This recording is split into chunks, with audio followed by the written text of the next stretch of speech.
Islam biasanya dimulai dengan sebuah pertanyaan. Apakah betul Islam itu seperti yang digambarkan atau yang kita lihat melalui media-media? Atau mungkin apa yang kita lihat di media sosial ataupun media televisi? Kadang-kala keingintahuan kita akhirnya menjadikan kita sebagai seorang pencari, ya. Seorang pencari kebenaran, mencari Tuhan, ya, melalui apa? Melalui Al-Quran, dengan membaca Al-Quran. Nah, akhirnya muncul pertanyaan lagi, sehingga akhirnya muncul dahaga di dalam diri kita untuk tahu bagaimana kebenaran Islam sebenarnya. Dan alhamdulillah pada malam hari ini atau pagi hari ini mungkin di Amerika, Ustadz, ya, sudah hadir bersama kita guru kita Imam Syamsi Ali. Assalamualaikum warahmatullahi wabarakatuh, Imam. Waalaikumsalam warahmatullahi wabarakatuh. Apa kabar, Masya Allah, David? Masya Allah. Sehat? Di sana ini siang ya atau pagi hari ini, Ustaz? Ini pagi hari, jam 9 kurang. Pagi hari, Ya. Masya Allah, Ustaz. Ustaz, ya, kajian kita kali ini temanya adalah tentang toleransi di dalam Islam, betul ya Ustaz ya?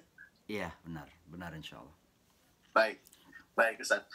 Sebelum nanti kita dengarkan kajian bersama dengan guru kita yang alhamdulillah sudah hadir bersama kita di kajian mu'alaf bersama Imam Syamsi Ali, saya ingin ajak seluruh audiens untuk sama-sama terlebih dahulu kita saksikan video profile dari Nusantara Foundation.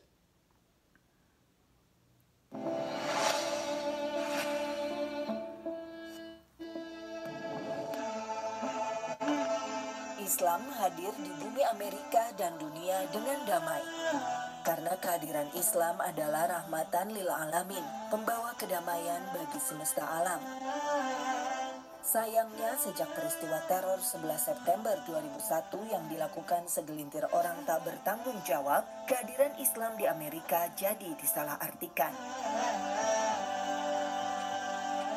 Muhammad Syamsi Ali atau lebih dikenal dengan Imam Syamsi Ali berusaha menghilangkan stereotip tentang Islam yang sudah terlanjur terbentuk di tengah masyarakat Amerika. Putra kelahiran Kampung Kajang, Bulukumba, Sulawesi Selatan ini telah mengabdikan dirinya untuk berdakwah di bumi barat sejak tahun 1996. Usaha-usaha dialog agama yang dirintis sejak awal ketibaannya di negeri Paman Sam membuat ia dipercaya untuk mewakili komunitas muslim dalam banyak perhelatan besar di Amerika. Imam Syamsi Ali menjadi representasi wajah Islam moderat oleh dunia barat. Beragam kerja dakwah yang dilakukan Imam Syamsi Ali mengantarkannya meraih berbagai penghargaan dari masyarakat, pemerintah Amerika, dan media. Imam Syamsi Ali mendirikan Nusantara Foundation pada akhir 2013. Nusantara Foundation melakukan berbagai inisiatif, termasuk memperkenalkan Islam dan Indonesia di berbagai universitas, instansi, dan komunitas di Amerika. Selain itu, berbagai kegiatan sosial, forum diskusi mu'alaf, forum ulama, dialog antar agama, dan kegiatan lainnya juga dilakukan di sana. Namun rencana terbesar Nusantara Foundation adalah pendirian pondok pesantren pertama di bumi Amerika. Sebagai negara dengan penduduk muslim terbesar di dunia, sudah selayaknya Indonesia memberi kontribusi nyata dalam pengembangan dakwah Islam di dunia internasional. Sejak awal tahun 2018 telah dilakukan penggalangan dana untuk pembelian tanah seluas 7,4 hektar di Connecticut, Amerika Serikat.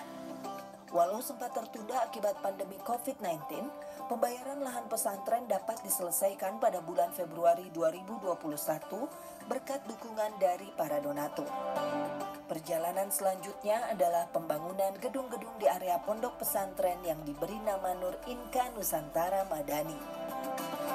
Saat ini, gedung-gedung lama yang sudah direnovasi digunakan untuk berbagai kegiatan sementara atau non-rutin. Desain rencana pesantren milik Nusantara Foundation merupakan kontribusi dari Gubernur Jawa Barat Ridwan Kamil bersama tim arsitek Urbane Indonesia di awal tahun 2020. Di awal tahun 2021, Nusantara Foundation kembali mendapatkan tawaran untuk melakukan ekspansi area pesantren seluas 3,1 hektar. Selain untuk membangun gedung-gedung penginapan yang akan disewakan, area tambahan tersebut juga akan diperuntukkan sebagai lahan perkebunan. Segala bentuk dukungan dari warga negara Indonesia dimanapun berada sangat diharapkan demi mewujudkan Islam yang rahmatan lil alamin dan mendukung perdamaian dunia. Mari kita raih ridho Allah dengan mendukung langkah juang Imam Syamsi Ali dan Nusantara Foundation dalam mewujudkan pesantren pertama di bumi Amerika.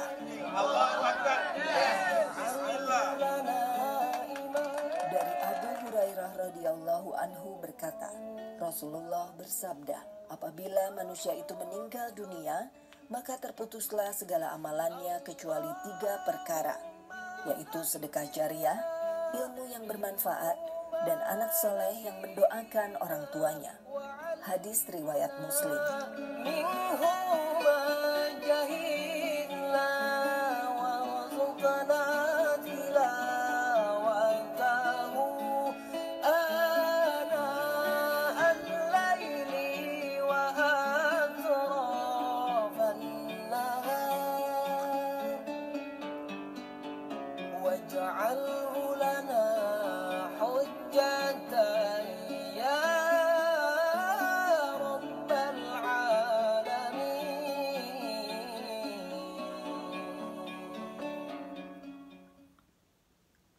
Ya, alhamdulillah tadi kita sudah menyaksikan bagaimana profil dari Nusantara Foundation, dan kita juga sudah tadi mendengarkan bahwa niatan baik dari Imam Syamsi Ali alhamdulillah bisa terwujud. Tapi ini tetap membutuhkan dukungan dari kita semua ya untuk bisa mewujudkan pesantren ya di Amerika Serikat, pesantren Indonesia di Amerika Serikat, Masya Allah.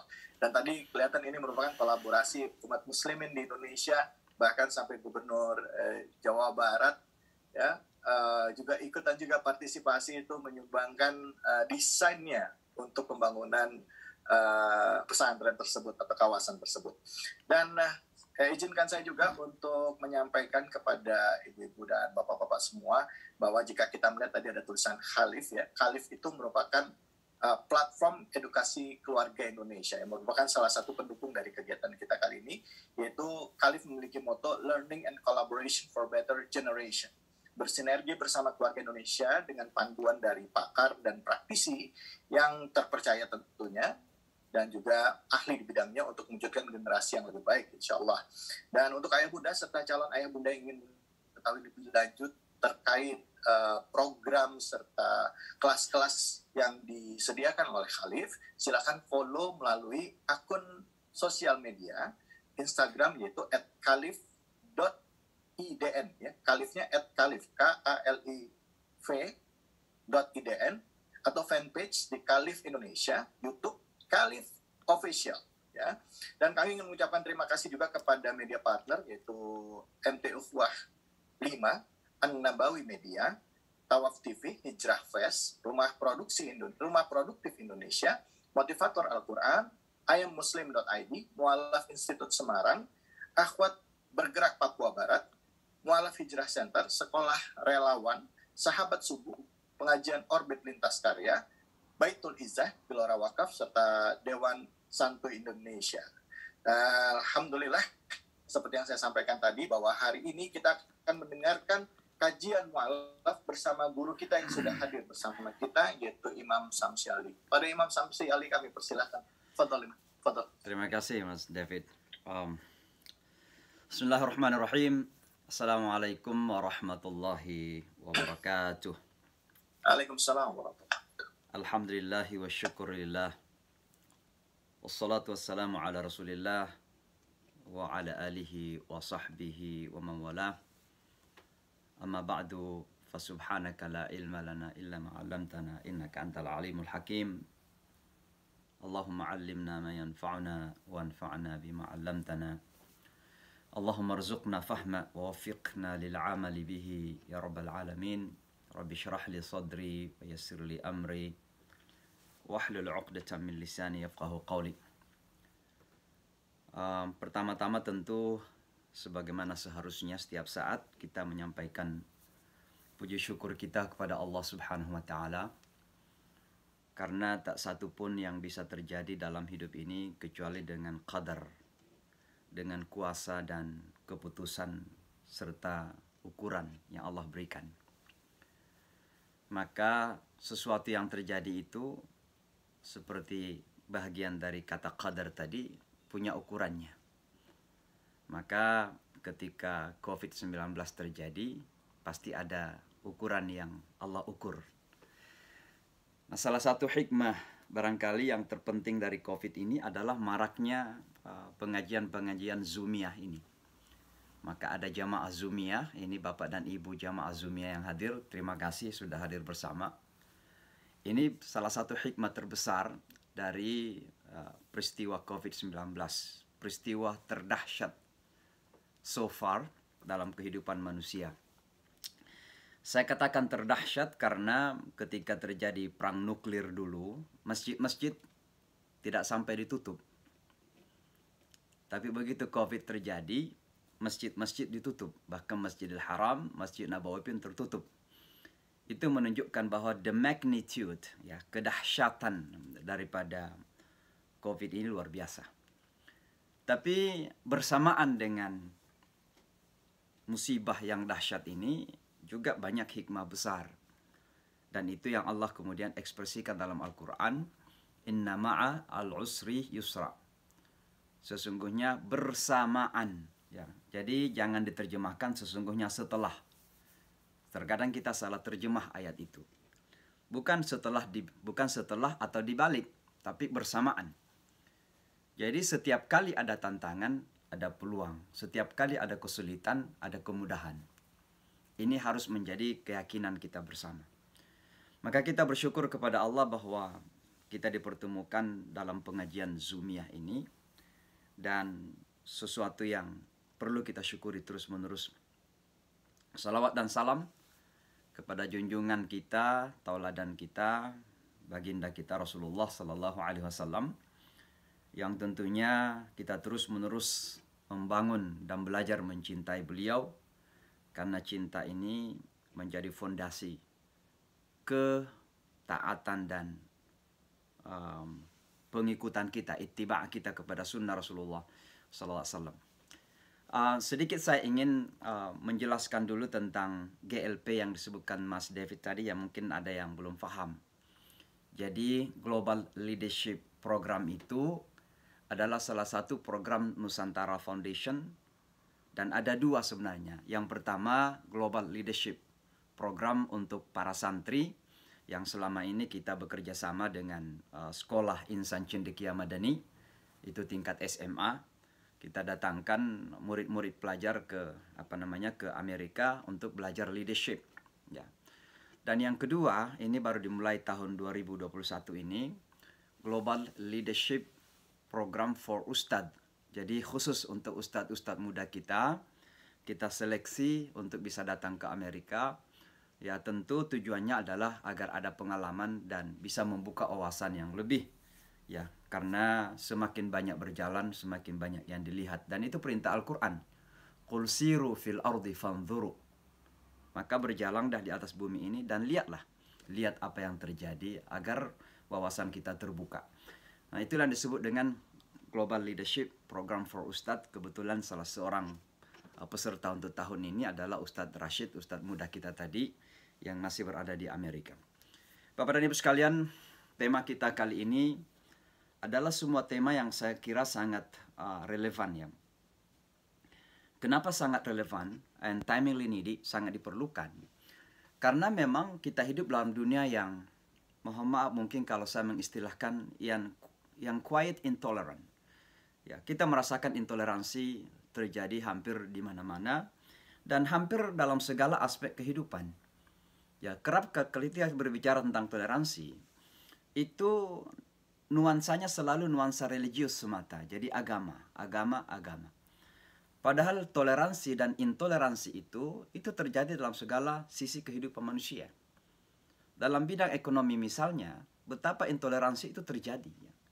Bahwa kekayaan dunia ini dimiliki oleh segelintir manusia dan mereka sangat tidak toleran. Ya, mereka sangat tidak toleran.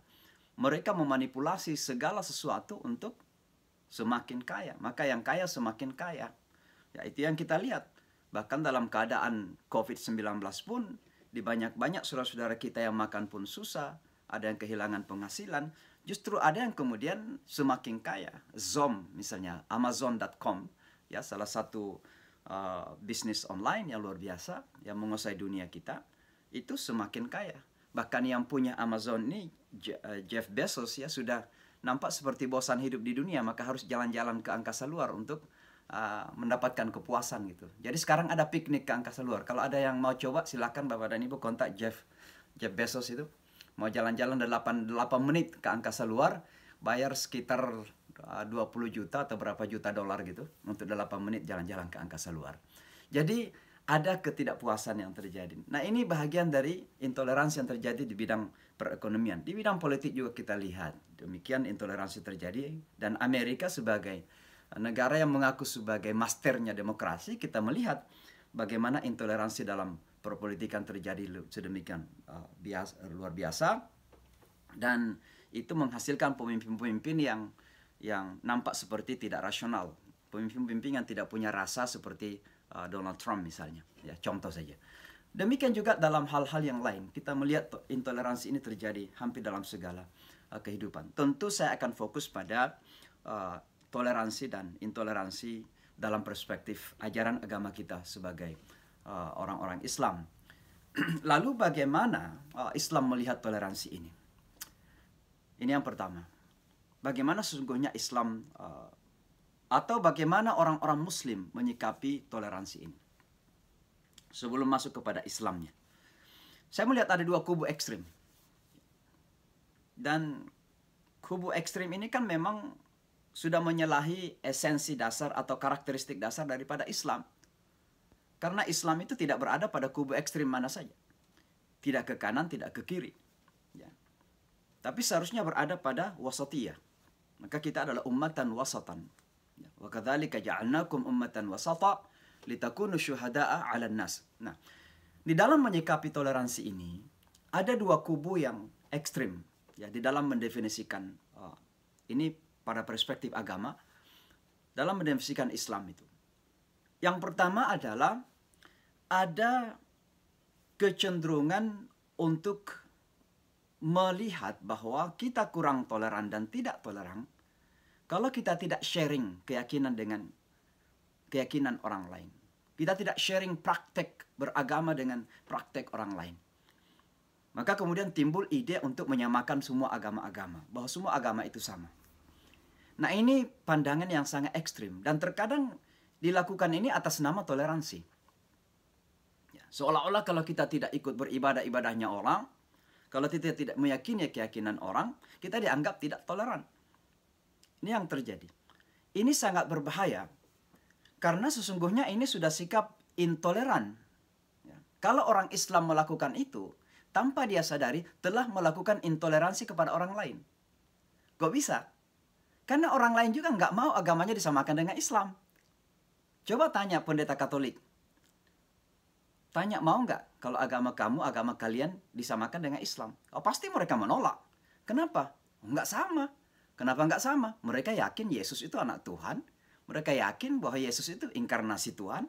Mereka yakin bahwa Yesus itu Tuhan itu. Tuhan sendiri kan begitu. Nah, kalau mereka meyakini bahwa agama Katolik sama dengan Islam, berarti seolah-olah Yesus itu sudah dimanusiakan. Karena dalam Islam, Yesus adalah manusia biasa. Hanya diciptakan secara miracle, secara mukjizat. Maka tidak ada sesungguhnya pemilih agama mana saja selama jujur dengan agamanya yang mau disamakan dengan agama lain. Dan oleh karenanya ketika ada orang Islam atas nama apapun termasuk atas nama toleransi menyamakan semua agama, maka itu bentuk intoleransi kepada agama orang lain, termasuk ke agama kita sendiri. Intoleransi kepada Islam dan kepada agama lain gitu. Tapi seringkali dilakukan atas nama toleransi gitu. Nah, ini sikap yang pertama yang ekstrim, ya. Cenderung menyamakan, yang terkadang ini berdasarkan kepada pemahaman filosofis yang mengatakan kan air semua mengalir ke muara yang sama, mata air bermacam-macam. Nah, itu karena melihat agama dengan pandangan parsial, melihat agama dengan pandangan hanya dari perspektif kalau ketuhanan, ya, perspektif rububiyah saja. Kan dalam Islam ini bukan hanya rububiyah saja.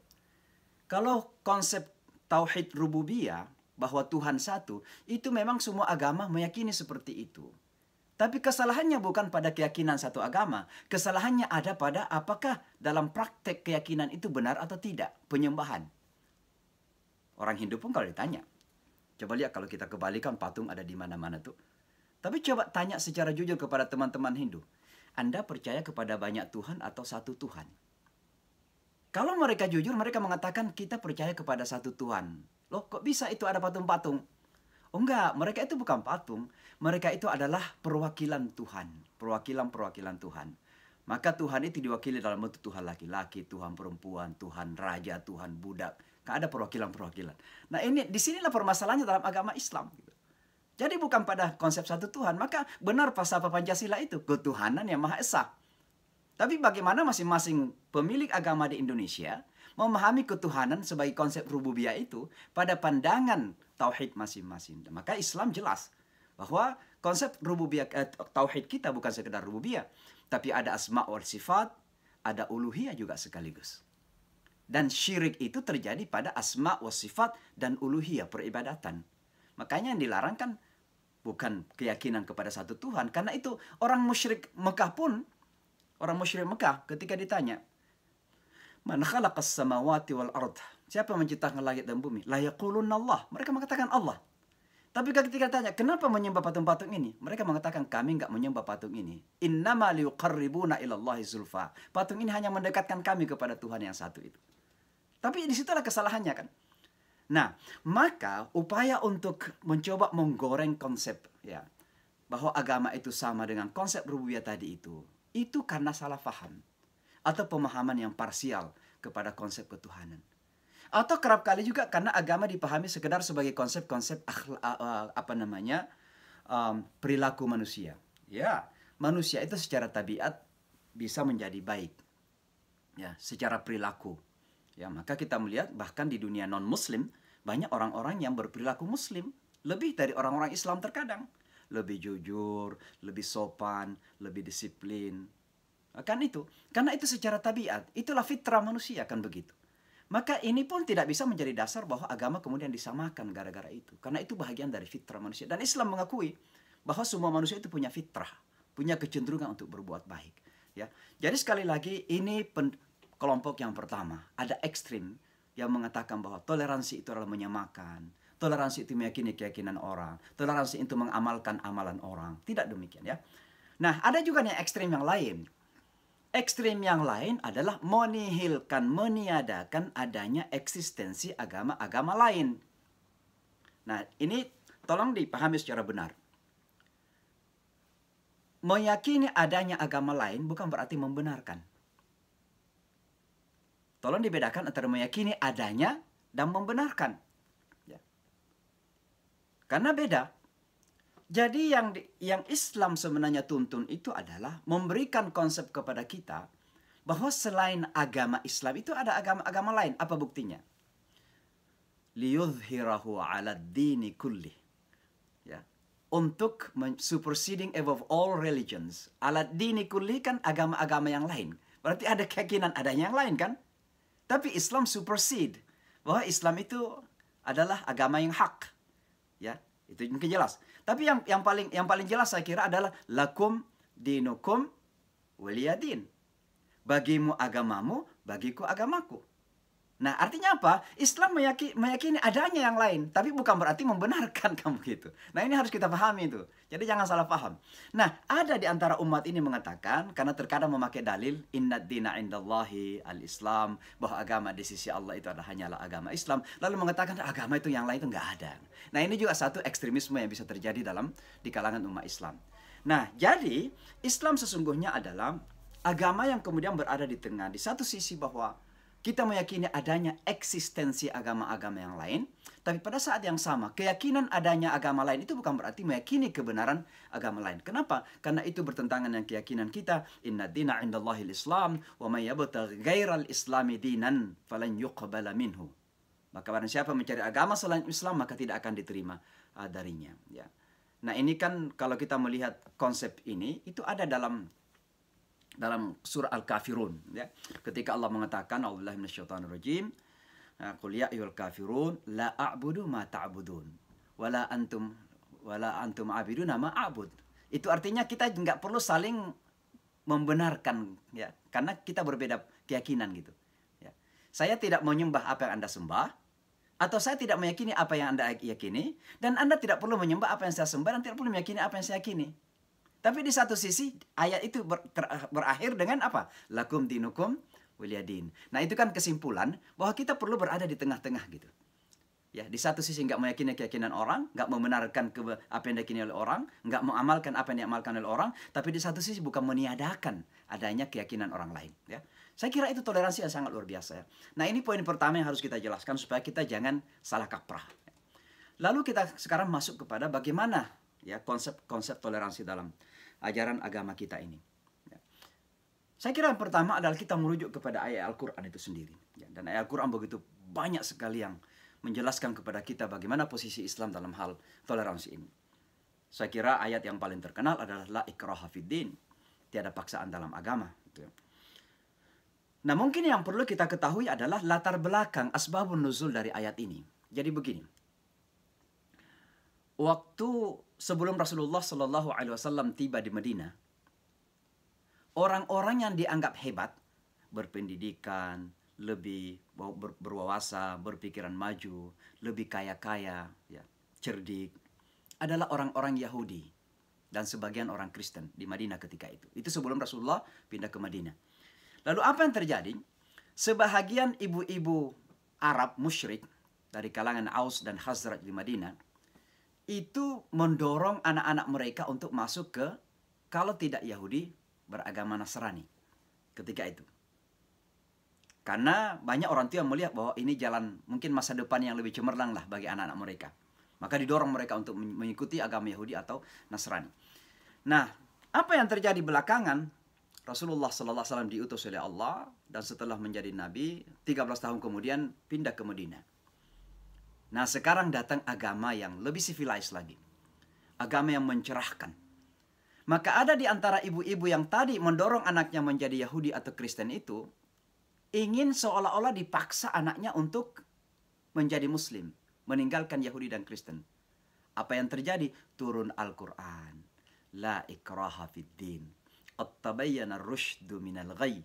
Faman yakfur bit-taghut wa yu'min billah faqad istamsaka bil 'urwatil wuthqa. Maka ayat ini jelas adalah bentuk bahwa tidak boleh memaksakan. Dan ini adalah bentuk toleransi yang sangat luar biasa. Belum lagi ayat yang kita bacakan tadi, lakum dinukum. Belum lagi ayat-ayat yang lain yang mengatakan wala sya'allahu la ja'alakum ummatan wahidah. Kalau Allah berkehendak, dia menjadikan kamu sekalian satu umat, menjadikan kamu sekalian semuanya umat Muhammad sallallahu alaihi wasallam atau umat Islam. Ini dalil pertama ya, alasan pertama ya, bahwa ayat-ayat Al-Qur'an itu penuh dengan ayat-ayat yang kemudian menjamin hak-hak orang lain untuk mengimani dan menjalankan ajaran agama mereka. Mereka tidak punya sama sekali, they don't deserve dalam bahasa Inggris ya. Tidak ada hak kita untuk memaksa mereka seperti yang nanti akan kita jelaskan pada ayat yang lain. Itu pertama ya. Yang kedua, satu ayat yang kerap kali saya sampaikan ketika berbicara tentang hubungan antar manusia. Karena kata toleransi ini kan banyak berkaitan dengan relasi antar manusia. Itu adalah ayat 13 dari surah Al-Hujurat. Di mana Allah Subhanahu wa taala berfirman, "A'udzubillahi minasyaitonir rajim. Ya ayyuhan nas, inna khalaqnakum min dzakarin wa untha wa ja'alnakum syu'uban wa qabaila lita'arafu inna akramakum 'indallahi atqakum." Ayat ini sangat luar biasa sebenarnya. Semakin kita selami, semakin kita dalami, kita hayati, coba kita reconstruct ya, cara pemahaman kita yang mungkin ketika kita masih berada di dalam mayoritas muslim, cara pandang kita begitu. Nah begitu kita keluar dari mayoritas muslim, karena kita kalau berada di tengah-tengah mayoritas muslim ini kan kita ada namanya comfort zone, jadi zona nyaman gitu. Nah ini tidak menjadikan terkadang kita mau merekonstruk cara berpikir kita. Nah, tapi semakin kita ingin melakukan rekonstruksi ya, dengan cara berpikir kita, ya, maka kita akan melihat makna-makna terbaru dari ayat itu. Ini sangat luar biasa. Sangat luar biasa. Karena ayat ini berbicara tentang ketaatan kita kepada Allah, ketaatan kita kepada Rasulullah, dimulai dengan ya ayyuhalladzina amanu La tuqaddimu baina yadayillahi wa rasulihi. Kemudian ya ayyuhalladzina amanu la tarfa'u aswatakum fawqa sautin nabi. Ini kan semua tentang ketaatan kepada Allah dan Rasulnya. Ketika sampai kepada ayat 13, tiba-tiba dirubah konteksnya. Ya ayuhan nas, wahai manusia. Jadi bukan lagi ya ayyuhalladzina amanu. Nah, kenapa ya wahai manusia? Karena di situ ada beberapa fakta yang Allah ingin sampaikan. Pertama, bahwa Islam mengakui apa yang disebut dengan universal family. Kekeluargaan yang universal. Bahwa kita ini semua satu keluarga kok. Baik itu beda suku, beda etnis, beda kebangsaan, beda warna kulit, beda bahasa, beda budaya. Bahkan juga beda keyakinan agama sekalipun. Islam masih mengakui bahwa kita adalah kekeluargaan kemanusiaan. Human family. Universal human family. Atau keluarga manusia yang universal. Itu diakui ya alladzina amanu. Inna khalaqnakum min dzakarin wa untha. Itu, satu bapak, satu ibu. Ini kalau saja dunia bisa memahami dan bisa menghayati, sebenarnya tidak perlu ada yang namanya rasisme itu. Kalau saja mereka sadar ya. Ya, itu yang pertama. Yang kedua, pada ayat ini Al-Quran kemudian menyampaikan istilah bahwa dalam satu keluarga itu juga diakui adanya diversity, keragaman. Wa ja'alnakum syu'uban wa qabaila. Dan kami, kata Allah, menjadikan kalian berbangsa-bangsa dan bersuku-suku. Artinya apa? Ketika dunia barat sekarang ini mengkampanyekan apa yang disebut dengan diversity, keragaman, Islam itu sejak abad ke-6, abad ke-7 sudah mengkampanyekan lebih dari itu. Ya kan begitu. Ya. Jadi bukan konsep yang baru dalam agama kita. Sayang sekali, kerap kali kita ini dituduh sebagai orang yang tidak mau menerima keragaman itu. Ya mungkin ada juga perilaku-perilaku di kalangan umat yang demikian. Tapi konsep Islam yang jujur, itulah konsepnya. Mengakui keragaman bahwa kita memang datang dari latar belakang yang berbeda-beda. Nah yang ketiga adalah, lita'arafu ini sangat penting untuk kita fahami secara mendalam ya. Jadi bukan sekedar siapa nama kamu, kamu dari mana, makanan yang kamu suka apa. Tapi kalau ta'aruf itu kan berasal dari kata urfun. Urfun itu juga mengandung custom, tradisi, kultur, budaya, ya. Itu masuk semua di situ. Maka ketika kita hidup dalam bermasyarakat, itu penting untuk kita membangun wawasan tentang orang yang ada di sekitar kita. Bahkan Indonesia saja. Coba orang Jawa misalnya, atau orang Sunda pergi ke Makassar. Mungkin terkejut-kejut. Kenapa? Cara ngomongnya orang Makassar kan begitu. Juga ke Medan misalnya, kan ke Medan. Gitu, ke Batak gitu. Nah cara ngomongnya. Jadi tidak perlu terkejut-kejut, ya memang begitu. Apakah kalau orang Makassar agak tinggi suaranya marah gitu? Kan tidak demikian. Ini uruf. Memahami latar belakang sosial, kultur, budaya, tradisi. Itu ta'aruf semuanya. Itu luar biasa dalamnya. Tapi lebih dari itu, kata ta'aruf itu mengandung makna kerjasama, ta'awun. Dengan adanya common ground yang kita miliki. Maka secara manusia, secara fitrah manusia, semua kita memiliki kepentingan yang sama. Kita mau perdamaian, kita mau persaudaraan, kita mau harmoni, kita mau kemakmuran, kita mau keadilan, kita mau kemajuan. Itu semua kita inginkan kok. Baik Anda Hindu, Buddha, Muslim, semuanya mau hal yang sama. Nah, karena kita sadar bahwa kita memiliki common ground seperti itu, pijakan yang sama, maka Islam kemudian mendorong ta'awun, wa ta'awanu 'alal birri wat taqwa.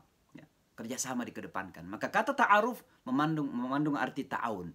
Tapi lebih dari itu, kata ta'aruf itu juga mengandung arti apa? Apresiasi.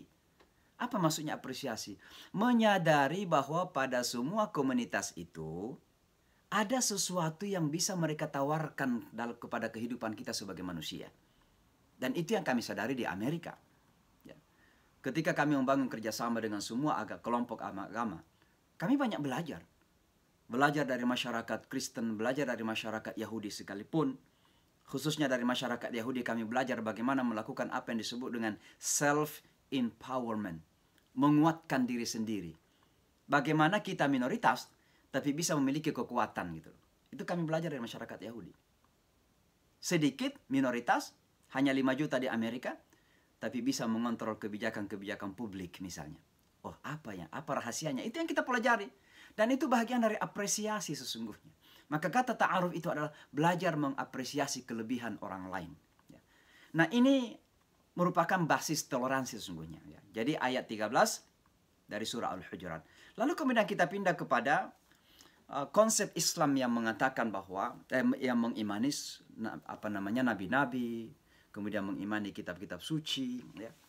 Wal mu'minun amana ar-rasulu bima unzila ilaihi min rabbih wal mu'minun kullun amana billahi wa malaikatihi wa kutubihi wa rusulih la nufarriqu baina ahadim min rusulih. Ya. Bahwa Nabi beriman, ya, kepada apa yang Allah telah turunkan, orang-orang beriman kepada kitab-kitabnya, kemudian rasul-rasulnya. La nufarriqu baina ahadim min rusulih. Kita tidak membeda-bedakan para rasul Allah itu. Sering saya mengatakan kepada teman-teman, ya, semalam saya sempat mengislamkan salah seorang di sini. Kebetulan beliau dokter keturunan Rusia dan masuk Islam tadi malam, alhamdulillah. Saya sampaikan bahwa Anda sebagai Kristen ketika masuk Islam itu tidak kehilangan. Yang terjadi hanya dua saja. Yang pertama membenarkan yang sudah keliru, dan yang kedua melengkapi. Tapi tidak hilang sebenarnya. Karena kalau Anda beriman kepada Yesus, ya tinggal dibenarkan saja. Kami juga beriman. Nah, Anda masuk Islam itu nggak kehilangan Yesus, tapi dibenarkan cara imannya, kan begitu. Nah, maka Islam itu bagian dari bentuk toleransi adalah mengimani kitab-kitab suci dan nabi-nabi gitu, yang dihormati oleh orang lain. Orang Kristen hormat kepada Bible, hormat kepada Nabi Isa misalnya. Kita mengimani kok. Sehingga saya kalau berinteraksi dengan orang-orang Kristen, yang pertama saya sampaikan adalah kita punya common ground. Kita punya pijakan yang sama, dasar yang sama. Dasarnya sama-sama cinta kepada Yesus, kan. Sama-sama beriman, walaupun definisi iman kita berbeda. Tapi ada kesamaannya, sama-sama beriman, sama-sama cinta, kan. Nah, ini kan sebuah basis toleransi sesungguhnya bisa kita pahami. Gitu. Ya. Nah, itu yang ketiga, ya, singkat saja karena ada beberapa hal yang ingin saya sampaikan. Keempat adalah bahwa di tengah perbedaan prinsip sekalipun, ya, dan saya sekali lagi menekankan bahwa agama-agama punya perbedaan-perbedaan yang prinsip, yang sangat prinsipil. Dan itu nggak boleh kita ingkari. Walaupun harus jujur bahwa dari seluruh agama-agama di dunia ini, ada dua agama sebenarnya yang sangat-sangat mirip. Walaupun ada perbedaan-perbedaan mendasar juga. Dan yang mirip itu adalah Islam dan Yahudi. Ya, coba bapak-bapak dan ibu-ibu kalau belajar perbandingan agama, belajar agama Yahudi, tidak ada dua agama di atas dunia ini yang lebih mirip daripada Islam dan Yahudi itu. Ya, itu makanya kalau kita melihat Al-Quran sendiri berbicara tentang Bani Israel itu luar biasa, kan? Dari surah Al-Baqarah sampai ke akhir Al-Quran itu berbicara terus tentang Bani Israel. Karena memang sangat-sangat mirip sekali. Walaupun ya mereka melakukan perombakan berdasarkan hawa nafsu manusia itu sendiri. Tapi maksud saya begini, di tengah perbedaan-perbedaan prinsipil itu, Islam kemudian mengajak kita untuk mengajak mereka kembali kepada pijakan yang sama atau common ground. Ya, itu yang diistilahkan dalam Al-Quran, qul ya ahlal kitabi, wahai ahlul kitab, ta'alu ila kalimatin sawa'in bainana wa bainakum alla na'budu illallah. Wahai mereka mengimani kitab suci, mari kita datang kepada common ground, pijakan yang sama, dasar yang sama, prinsip yang sama. Apa itu? Alla na'budu illallah. Agar kita jangan menyembah selain Allah. Nah, di situ kan Al-Quran tidak mengatakan bahwa kamu harus masuk Islam gitu. Kamu harus memeluk Islam gitu. Karena kalau demikian kan Islam seolah-olah memaksa mereka. Tapi di sini Islam bagaimana begitu toleran untuk mengatakan bahwa kalau saja seandainya engkau atau kalian ini menyembah kepada Tuhan yang benar, itu sudah diakui oleh agama Islam dengan sejujurnya gitu. Walaupun dalam proses syariahnya kan ada konsekuensi. Itu la ilaha illallah berarti ada Muhammad dan Rasulullah kan di situ ya. Nah, tapi itu masalah lain. Yang saya ingin sampaikan di sini bahwa ketika Al-Quran mengajak ahlul kitab dengan cara demikian, itu adalah bentuk karakter toleransi yang sangat luar biasa. Sebab kalau Islam tidak toleran, Al-Quran tidak toleran, Al-Quran mengatakan kamu kafir karena kamu tidak menjadi Muslim. Kamu harus bersyahadat sekarang kan begitu. Tapi tidak demikian Al-Quran menyampaikan. Dan ini bukti bahwa begitu Islam tolerannya dalam upaya untuk menyadarkan manusia tentang prinsip tauhid itu. Ini yang keempat ya. Yang kelima, kita merujuk kepada hadis-hadis Rasulullah Sallallahu Alaihi Wasallam. Banyak sekali, tapi satu saja yang saya ingin sampaikan.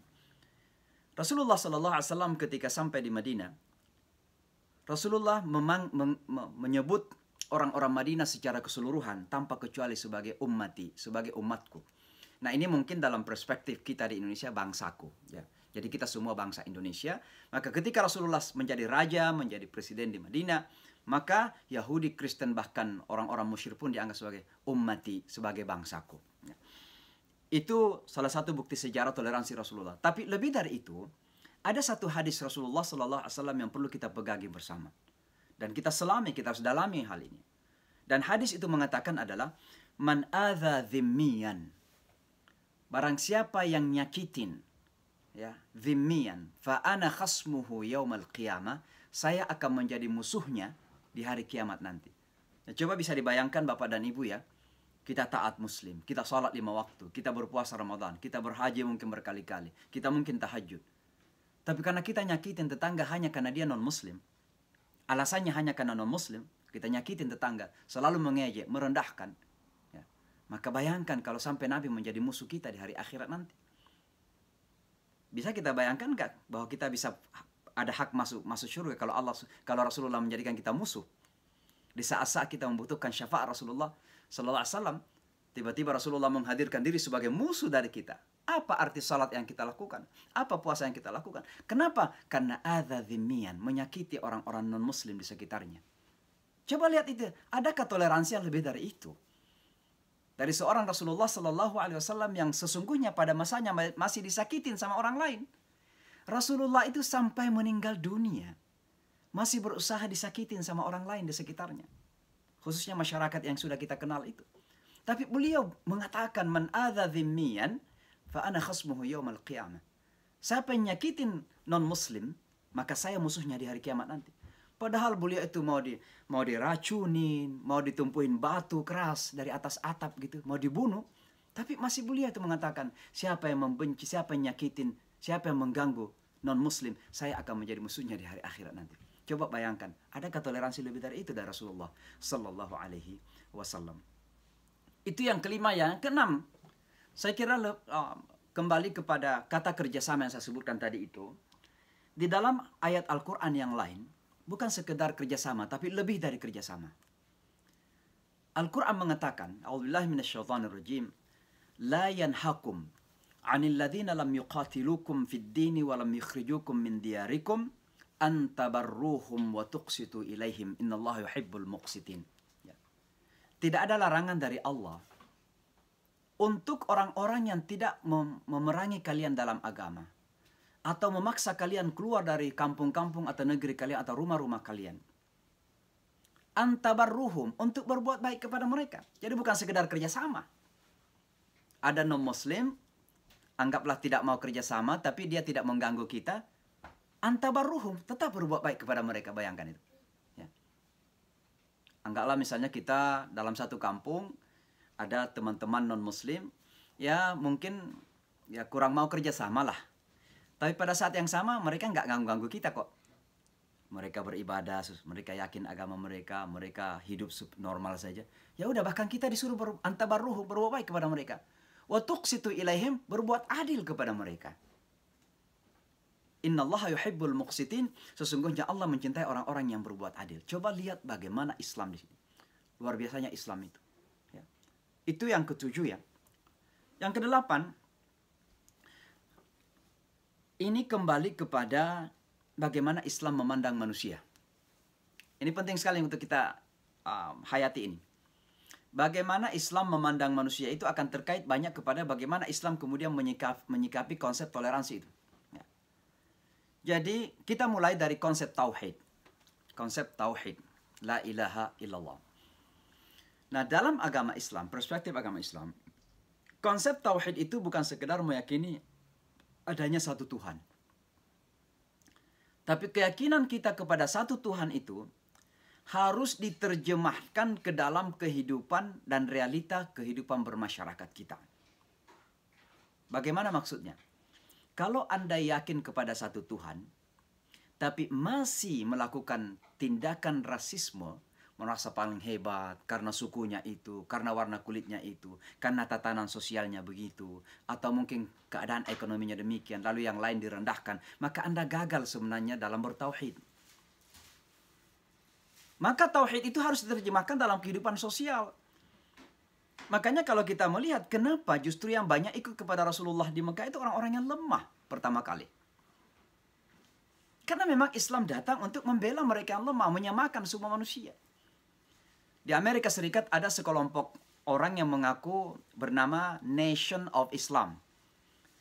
Didirikan oleh Elijah Muhammad. Jadi Afro-American ini, itu orang-orang teman-teman kita yang Afro-American, waktu pertama kali mengenal Islam di Amerika itu, Islam dikenal sebagai pembebas, freedom. Ya. Nah, karena waktu itu kan orang putih begitu sangat diskriminatif kepada orang hitam. Maka orang hitam ini kemudian menerima Islam sebagai kekuatan, energi. Ya, energi untuk melawan dominasi orang putih. Mereka kemudian menamai dirinya dengan apa? Nation of Islam. Bangsa Islam. Tapi mereka bukan beragama Islam. Karena kenyataannya mereka punya tempel, bukan masjid. Nah, ini didirikan oleh Elijah Muhammad. Elijah Muhammad sendiri mengaku nabi. Jadi Elijah Muhammad itu mengaku nabi. Ya. Syukurlah kemudian memang mayoritas Afro-American yang masuk ke dalam agama Islam ini itu berasal dari Nation of Islam. Salah satu yang terkenal itu kan Malcolm X ya. Mungkin ingat Malcolm X. Itu awalnya dari Nation of Islam.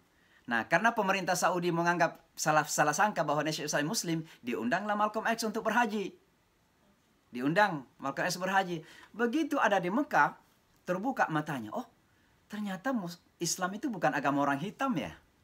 Ada Cina, ada Jepang, ada Korea, ada Eropa. Maka ketika kembali ke Amerika, Malcolm X masuk Islam betulan. Ya. Jadi maksud saya adalah bahwa konsep tauhid ini mengajarkan kepada kita human equality. Dan oleh karenanya, tauhid dalam agama Islam ini mengajarkan kepada kita bagaimana memandang manusia itu. Bagaimana Islam memandang manusia. Maka Islam memandang manusia pertama sebagai makhluk yang fitrah. Siapapun ibu bapaknya, manusia lahir itu dalam keadaan fitrah. Itu adalah toleransi yang sangat luar biasa. Bayangkan bapak dan ibu ya, kalau kita melihat manusia itu kotor.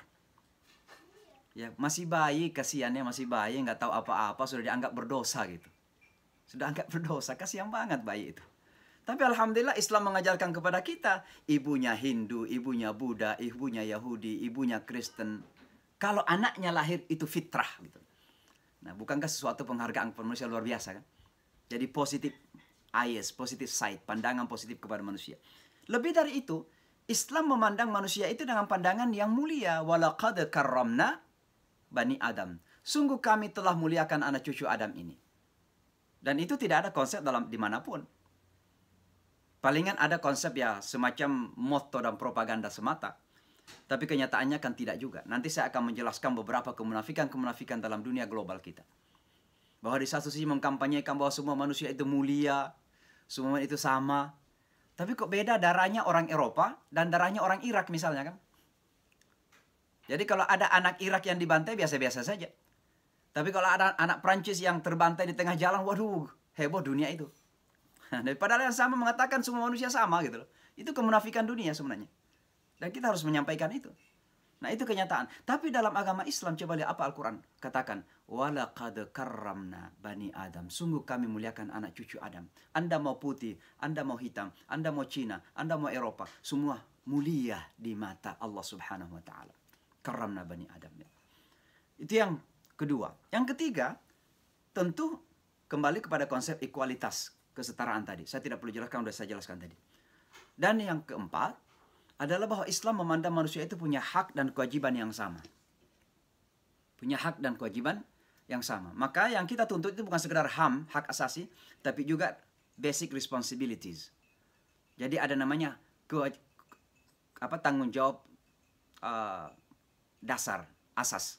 Jadi ada HAM, ada TAM. Tanggung jawab asasi manusia. Karena bagaimana kita bisa mendapatkan hak-hak kita kalau tidak ada tanggung jawab? Maka di sini kemudian Islam melihat bahwa semua manusia itu harus punya tanggung jawab dan hak yang sama. Kalau Anda melakukan tanggung jawab, insya Allah akan diberikan haknya. Ya. Nah itu bagian dari bagaimana Islam mengajarkan kepada kita toleransi. Dimulai dari cara pandang kita kepada manusia yang luar biasa. Ya. Sebab kalau cara pandang kepada manusia sudah salah, ya, agama apapun akan direndahkan manusia itu. Ya. Dan oleh karenanya sangat penting sekali. Nah ini yang ke-8 ya. Dasar yang kesembilan adalah kembali kepada satu konsep yang sangat terkenal. Konsep itu konsep keragaman. Ragam. Diversity.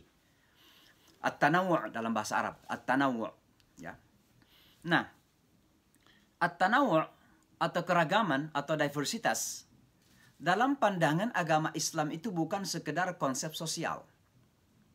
Tapi itu menjadi bahagian dasar dari keimanan kita. Itu menjadi sunnatullah fil khalqi. Bahagian dari ketetapan Allah dalam penciptaan. Dan itu bisa kita lihat dalam ayat Al-Quran. Walau sya'allahu la ja'alakum ummatan wahidah.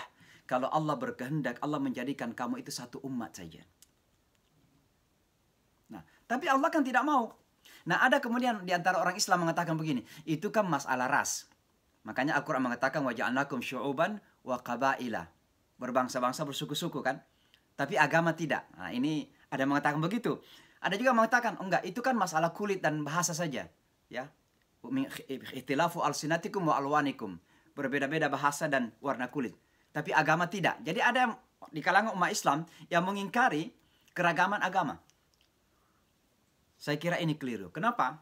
Karena kalau kita baca dalam ayat yang lain, Allah Subhanahu wa taala mengatakan, "Walau syaa rabbuka la amana man fil ardi kulluhum." Kalau Tuhanmu menghendaki, maka semua manusia ini dijadikan beriman semuanya di atas bumi ini.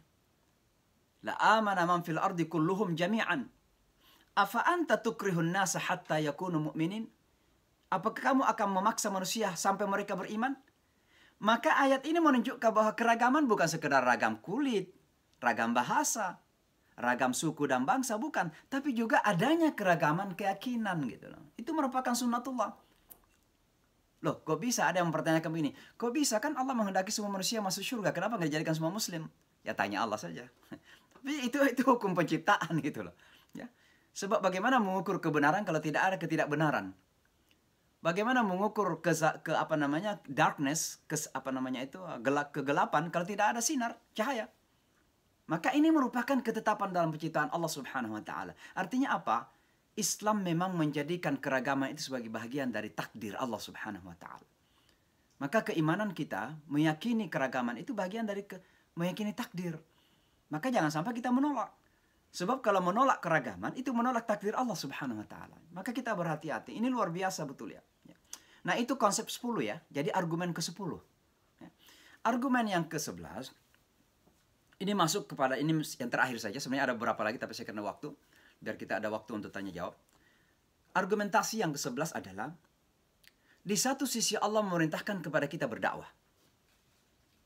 Artinya kita mengajak manusia agar mendapatkan hidayah, agar masuk dalam agama Islam ini. Ya. Tapi di satu sisi Allah mengingatkan kepada kita, bahwa sesungguhnya tujuan dakwah itu adalah, bagaimana untuk manusia bisa menemukan kebenaran yang ada pada diri mereka. Karena semua manusia itu sebenarnya ada fitrahnya. Nah, sehingga kerja-kerja dakwah kita itu yang harus kita tata sebenarnya ada pada pihak kita orang Islam. Nah, coba mungkin agak susah dipahami. Coba lihat ayat ini. A'udzubillahi minasyaitonirrajim. Ud'u ila sabili rabbika bil hikmati wal mau'izatil hasanati wajadilhum billatihi ahsan. Nah, kalau Bapak lihat secara jeli ayat ini, itu semuanya merujuk kepada bagaimana menata diri kita orang Islam. Pertama, bil hikmah. Berarti kita harus memiliki karakter bijak. Ini sangat penting sekali. Nah, bagaimana seseorang bisa berdakwah kalau dia tidak bijak? Tidak memiliki karakter bijak. He is not wise. Kata-katanya tidak bijak, perilakunya tidak bijak. Ya. Cara berpikirnya tidak bijak. Memandang orang lain dengan cara tidak bijak. Maka dakwah sebenarnya itu harus dimulai menata pada diri kita sendiri. Yang ingin saya sampaikan supaya tidak panjang adalah bahwa dakwah itu fokusnya pertama kali ada pada kita orang Islam. Makanya sering saya mengatakan bahwa dakwah itu adalah memperlihatkan Islam, bukan sekedar menyampaikan Islam. Itulah sebabnya Al-Quran kemudian banyak menggarisbawahi. Pertama, lasta alaihim bimusaitir. Kamu itu tidak punya hak memaksa orang lain. Tidak punya kuasa sebenarnya. Ma'alaika illal balag. Kewajiban kamu, hai Muhammad, untuk apa? Al-balag. Menyampaikan saja, nggak lebih dari itu. Kalau Anda sudah menyampaikan, sudah memperlihatkan, tapi mereka tetap tidak mau menerima. Itu kan kalau dalam bahasa Isa alaihissalatu wassalam surah Al-Ma'idah, wahum ibaduk, mereka hambamu ya Allah. Mereka hambamu ya Allah. Kami sudah menyampaikan dengan kata yang bijak, memperlihatkan perilaku yang bijak, pertemanan yang baik, bahkan berusaha melakukan keadilan, berbuat baik, tapi belum menerima juga, ya Allah mereka adalah hamba-hambamu. Tapi kita tidak punya hak untuk memaksa mereka. Konsep dakwah pun sudah menggambarkan konsep toleransi yang sangat luar biasa dalam ajaran agama kita. Itu beberapa argumentasi ya, jadi ada 10 poin yang saya sampaikan dari Islam. Baik berdasarkan Al-Quran maupun berdasarkan kepada sunnah-sunnah Rasulullah Sallallahu Alaihi Wasallam. Nah tapi tentunya kita perlu melihat sejarah ya. Bagaimana sesungguhnya implementasi toleransi dalam kehidupan Rasulullah dan kehidupan umat Islam setelah itu. Rasulullah Sallallahu Alaihi Wasallam dari Mekah. Ini saya ingin menyampaikan dulu bahwa kerap kali perhatian kita kepada baginda itu terjadi setelah diangkat menjadi rasul. Terkadang kita nggak memperhatikan apa yang terjadi sejak Maulid sampai diangkat menjadi rasul. Pada masa 40 tahun itu sebenarnya juga Rasulullah sudah menjadi tauladan bagi kita semua. Sudah menjadi tauladan. Bagaimana digelari Al-Amin, bagaimana kemudian beliau memperlihatkan keberanian dalam perang Fijar, bagaimana kemudian beliau sangat toleran dalam hal memindahkan Hajar Aswad ke tempat aslinya. Ini udah kita tahu nih.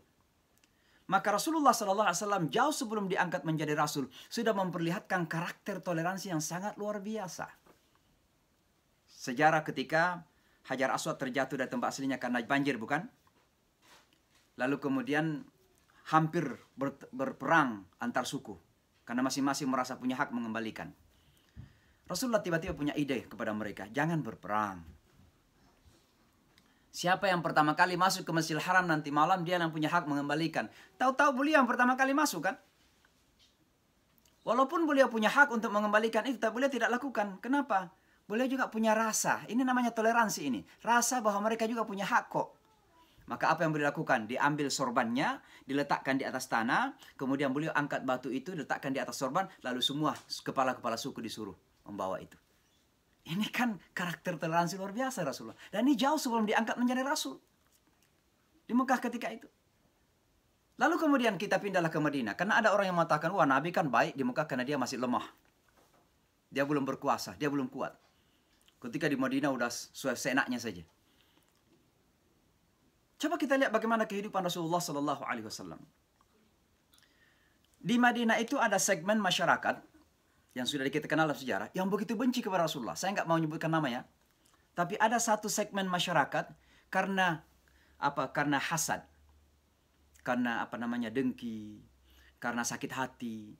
Mereka dulunya berkuasa, mereka dulunya yang punya privilege. Ya, kelebihan-kelebihan. Begitu Nabi datang, Nabi dijadikan sebagai pemimpin. Marahlah mereka, sakit hati. Ada segmen masyarakat. Tapi Nabi itu mendoakan mereka. Ingin sekali agar orang-orang ini masuk Islam. Makanya Allah menegur Nabi dalam Al-Quran itu. Afatatama'una an yu'minu lakum. Wa kad qana fariqan minhum yasma'una kalam Allah. Thumma yuharrifunahu min ba'di ma'aqaluh. Wahai Muhammad, apakah kamu tamak? Ingin sekali mereka masuk Islam? Mereka bukan saja menolak kebenaran. Bahkan mereka sudah mendengarkan kebenaran itu. Yasma'una kalam Allah. Tapi apa yang terjadi? Yuharrifunahu. Mereka merubah kalam Allah itu. Siapa itu? Enggak perlu saya menyebutkan. Jadi mereka itu benci sekali pada Rasulullah. Tapi coba lihat Rasulullah. Ingin sekali mereka itu mendapatkan hidayah. Padahal kalau Rasulullah mau, didoakan saja dihancurin kan. Tapi itu kan bahagian dari toleransi Rasulullah SAW di Madinah. Tapi yang lebih dari itu, Bapak dan Ibu, adalah piagam Madinah yang terkenal itu. Piagam Madinah adalah konstitusi kebangsaan atau konstitusi negara pertama dalam sejarah manusia. Itu harus dicatat itu. Ini konstitusi pertama dalam sejarah manusia. Belum pernah ada yang membuat sebelum itu. Saya tidak ingin menjelaskan poin-poin dari piagam Madinah. Tapi yang saya ingin sampaikan adalah proses pembuatan piagam Madinah itu melibatkan seluruh segmen masyarakat. Padahal Nabi itu pemimpin sudah. Ini abad ke-7. Kalau raja abad ke-7, perlu nggak mendengarkan pendapat orang? Nggak perlu sebenarnya. Pokoknya kamu dengar saja kan. Kalau nggak digorok gitu. Itu abad ke-7. Nabi pemimpin. Dihormatin. Bukan cuma pemimpin yang hormatin, tapi Nabi dan Rasul Allah Subhanahu wa Ta'ala. Sebenarnya bisa saja mengatakan, ini loh konstitusi yang kita miliki, saya sudah membuat, saya sudah mendraft, tidak boleh ada yang menolak. Ada nggak yang mau menolak? Nggak bisa, nggak ada yang akan menolak. Tapi apa Rasulullah lakukan? Masyarakat Yahudi diajak, tokoh-tokoh masyarakat Kristen diajak, bahkan tokoh-tokoh umat musyrik Arab, Aus dari kalangan Aus dan Khazraj juga masih diajak, ditanya pendapatnya. Menurut Anda, apa yang Anda inginkan dalam Piagam Madinah, persetujuan kita ini? Coba lihat itu. Makanya salah satu pasal terpanjang dalam Piagam Madinah itu adalah jaminan kepada minoritas, kepada non-muslim ketika itu. Bapak dan Ibu, saya tidak perlu berpanjang lebar lagi, tapi ada nggak toleransi yang lebih dari itu? Dari Rasulullah Sallallahu Alaihi Wasallam. Mungkin lebih dari itu ketika Rasulullah SAW masuk ke Mekah. Kita mengenal bahwa Rasulullah SAW masuk ke Mekah dengan militer yang sangat kuat, kekuatan militer yang hebat. Yang orang Arab menggigil, ketakutan gitu. Wah, Muhammad sudah datang membalas dendam. Tapi begitu Rasulullah SAW masuk, relatif nggak ada pertumpahan darah kecuali dari kelompok tentara yang dipimpin oleh Khalid bin Walid. Semuanya tidak ada pertumpahan darah. Begitu Rasulullah masuk ke dalam masjid ke Mekah, semua sudah menunggu perintah. Kira-kira mungkin Muhammad ini sebentar lagi akan mengatakan, kamu semua harus masuk Islam, bersyahadat. Kalau tidak, leher kamu akan dipenggal. Ada nggak satu kata keluar dari mulut Rasulullah mengatakan kamu harus masuk Islam? Tidak ada. Bahkan kata Rasulullah SAW, antumul yawma ahrar, hari ini kalian bebas semuanya. Anda masih musyrik silahkan. Tapi Anda menyembah di rumah sendiri. Kan begitu. Karena yang publik ini sudah menjadi milik bersama. Maka Rasulullah SAW masuk ke Mekah. Tidak ada paksaan kepada masyarakat Mekah untuk meluk agama Islam. Adakah toleransi yang lebih dari itu? Karakter Nabi ini kemudian dilanjutkan oleh para sahabat Rasulullah SAW. Sahabat-sahabat Rasulullah SAW. Ya. Termasuk yang salah satu yang saya ingin sebutkan dan mungkin sudah kita kenal bersama, kita tahu bersama, adalah ketika Umar radhiyallahu anhu masuk ke Yerusalem untuk menerima kunci dari Yerusalem. Karena ketika itu kan ada wall, ya, ada pagar yang mengelilingi Yerusalem. Dan untuk masuk ada satu pintu dan kuncinya ingin gubernur Yerusalem menyerahkan langsung kepada rajanya orang Islam. Ya, Khalifah Umar ketika itu. Datanglah Umar dari Madinah ke Yerusalem. Ketika beliau singkat cerita masuk ke Yerusalem, beliau keliling melakukan inspeksi. Ada dua hal yang saya sebutkan. Pertama, ketika beliau sedang berada di sebuah gereja, ya, tiba-tiba masuk waktu asar. Pendeta gereja itu mengatakan, ya Amirul Mukminin, wahai Umar, Khalifah, kalau Anda mau salat, silakan salat di gereja ini. Umar menolak. Tapi beliau keluar di depan gereja dan melakukan salat di depan gereja. Yang sekarang ada namanya Masjid Umar. Masjid kecil, hanya simbol saja. Nah, di situ Umar. Nah, pertanyaannya kenapa Umar nggak mau salat di gereja? Bukan karena tidak boleh salat di gereja. Banyak di Amerika sekarang ini ada beberapa gereja dijadikan tempat salat Jumat. Yang penting nggak ada patung di depannya. Tapi kenapa Umar tidak mau salat di gereja itu? Agar tidak terjadi asumsi pemahaman bahwa Umar sudah mengambil alih gereja tersebut. Coba. Itu toleransi Umar radhiyallahu anhu. Bahkan yang lebih lagi, ini yang kedua. Ketika beliau melakukan inspeksi ke sebuah tempat sampah. Tapi Umar tahu dulu tempat itu ada tempat sinagog Yahudi. Tempat rumah ibadah Yahudi. Marah Umar. Kenapa tempat rumah ibadah orang dijadikan tempat sampah? Maka pembesar-pembesar agama Kristen Roma ketika itu mengakui bahwa mereka melakukan itu dan mengusir Yahudi dari Yerusalem.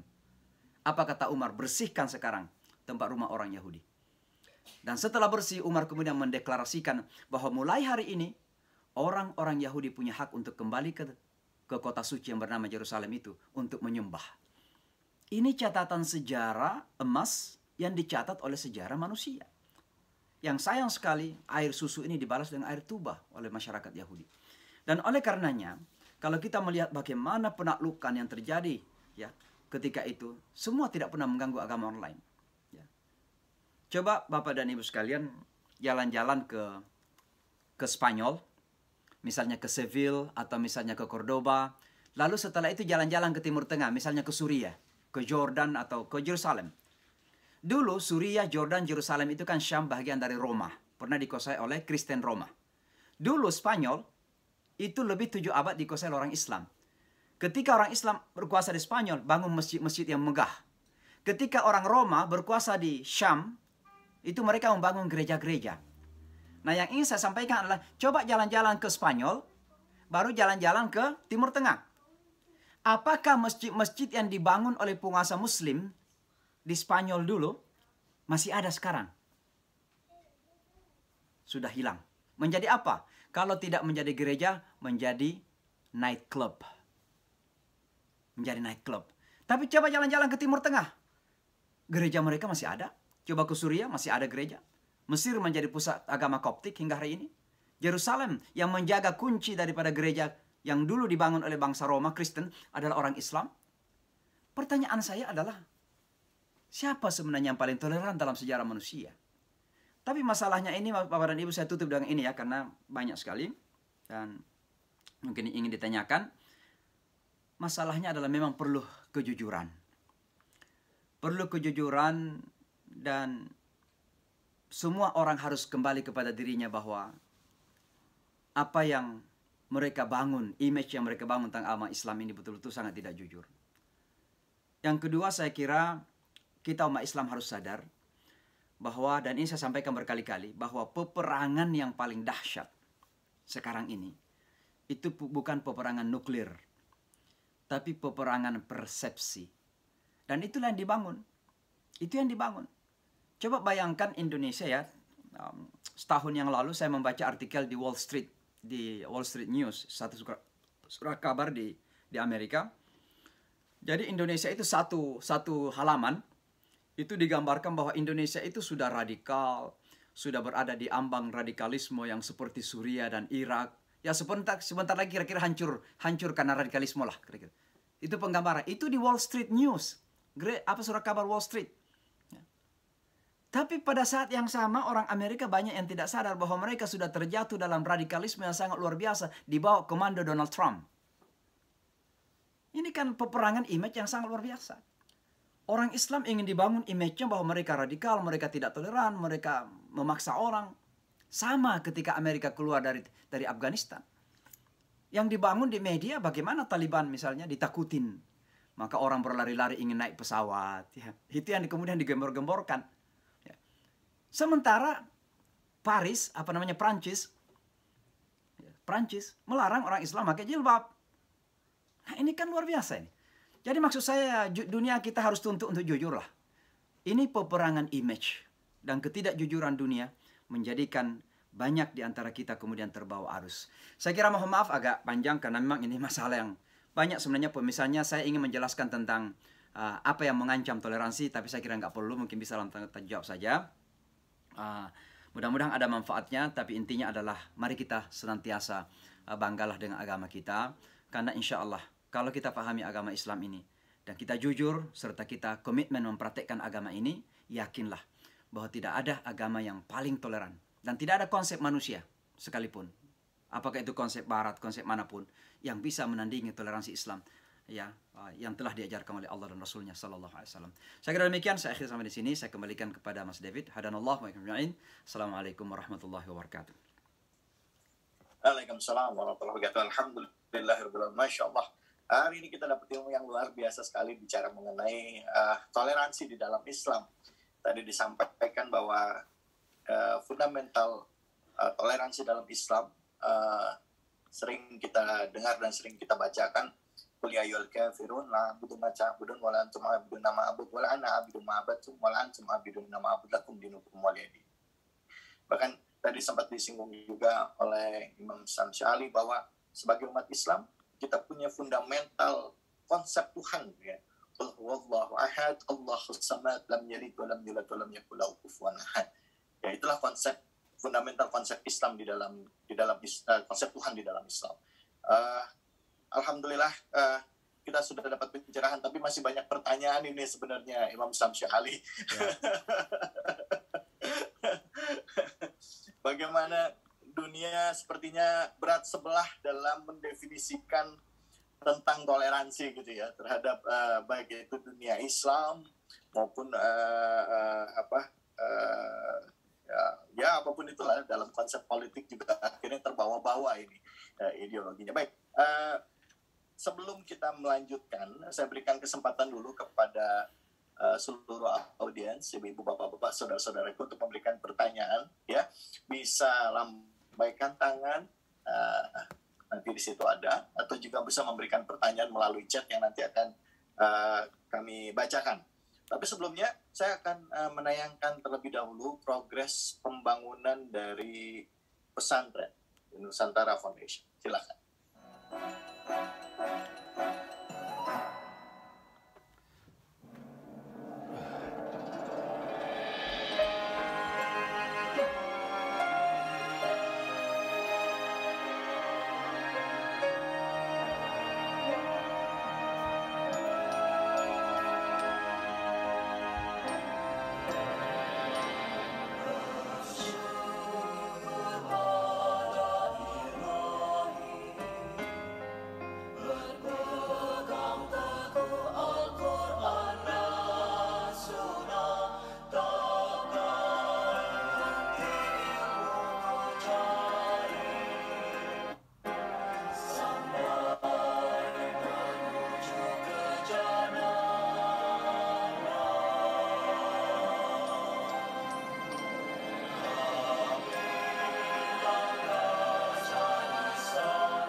Ya, alhamdulillah tadi kita sudah menyaksikan ya bagaimana progresnya sudah luar biasa. Boleh silakan kepada audiens yang ingin bertanya, kami berikan kesempatan, dan buat penanya nih sudah disiapkan souvenir oleh Nusantara Foundation ya buat pertanyaannya yang akan kami bacakan.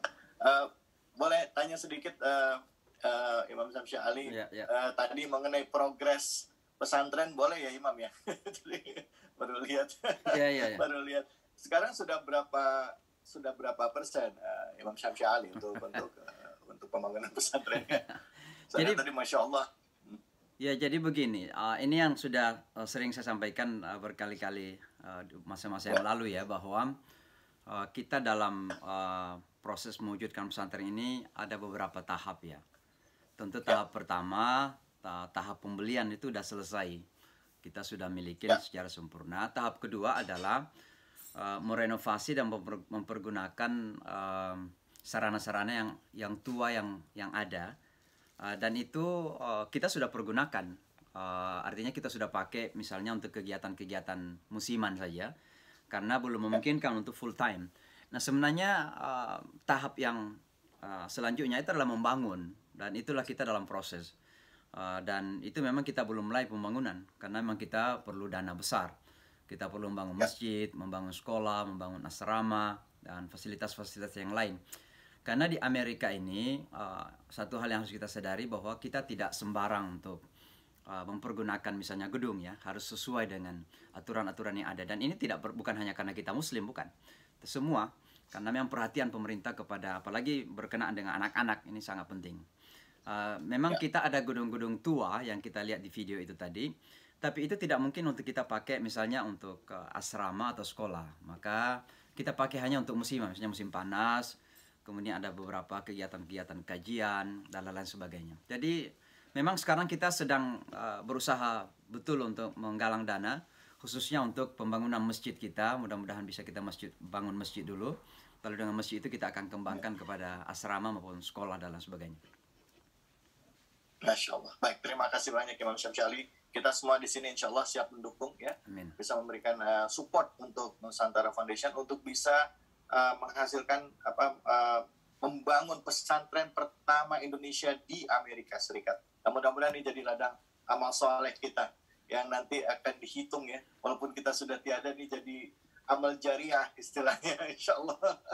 Sedangkan sudah ada 4 orang yang mengangkat tangan ini. Ada, saya sebut dulu satu-satu, ada satu murni yaitu Jakarta, Pak Faisal, Rusmin Alimin, dan Aryas Rahardian. Untuk itu saya berikan kesempatan pertama untuk Mas Aryas Rahardian untuk bertanya. Ini ada juga Ibu Mutiara Laila.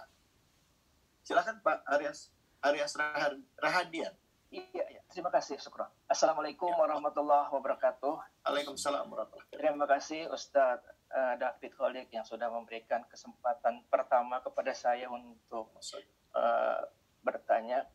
Juga pada Ustadz Imam Syamsi Ali, semoga selalu dalam keadaan sehat walafiat. Amin.